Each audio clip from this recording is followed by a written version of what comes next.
izay ny amin'ny vavoiny fa ankalazany fafolo taona ny CLAM na ny consortium de laboratoire agroalimentaire ka sakafo madio sy ara-pahasalamana antoky ny fampandrosoana io no loha hevitra no savidina.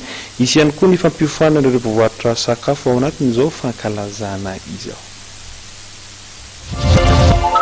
Voatombony manodidina ny iray tapitrisa euro izany hoe manodidina ny 3.10 miliara ariary any hoany ny laboratoire iray miaraka amin'ireo fitaovana mifanaraka amin'izany misahana ny sehatry ny sakafo sy ny fampivoarana ny kalitao eto Madagasikara.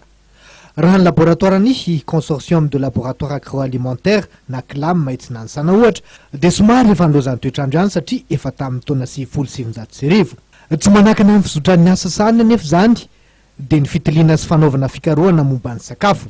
Ankalazany fahafolo taona tokoa ny CLAM amin'ity taona 17 ity. Sakafo madio sy ara-pahasalamana antoky ny fampandrosoana io no loha hevitra ny safidiana. Arak'izay laharam-pamehan'izay dia isan'ny fampiofanana ireo mpivarotra sakafo.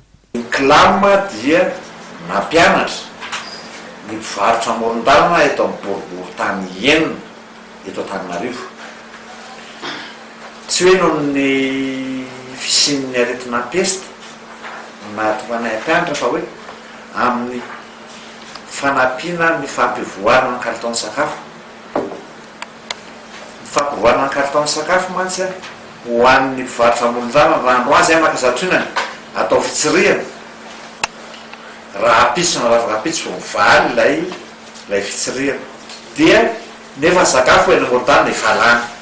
Dika zany na madio na maloto le sakafo eny amoron-dalana no valina fitsirihana dia efa lany le izy. Dia hoe inona amina to dia alao ampiofanana reto mpivarotra amoron-dalana reto. Ny vondrona star izay mpikambanao amin'ny CLAM ny mpiara-piombonantoka mpanohana ny hetsika. Efatra amin'ny tsanganana zany no membre ny CLAM ny groupe star zany hoe hatramin'ny taona 7 dia amin'ny maha-orinasa mpamokatra zava-pisotro anazy moa zany dia misy hatrany ny fenitra sy kalitao izay arahan'ny orinasa mba ahafahana manome fahafapohan'ny mpanjifa sy ahafahana mitandrina ny vokatra ho ara-pahasalamana hatrany. Isaky ny usine star tsirairay zany dia misy laboratoire izay mitily an'ireo vokatra izay vokarinao ao amin'ny orinasa zany. Dia ny fidirana ato amin'ny CLAM zany dia ahafahana mifampizara traikefa sy mifampizara ihany koa ny vokatra-pikarohana. Ankalazaina ny 7 hatramin'ny 12 novambra zao ny fahafolo taonan'ny CLAM.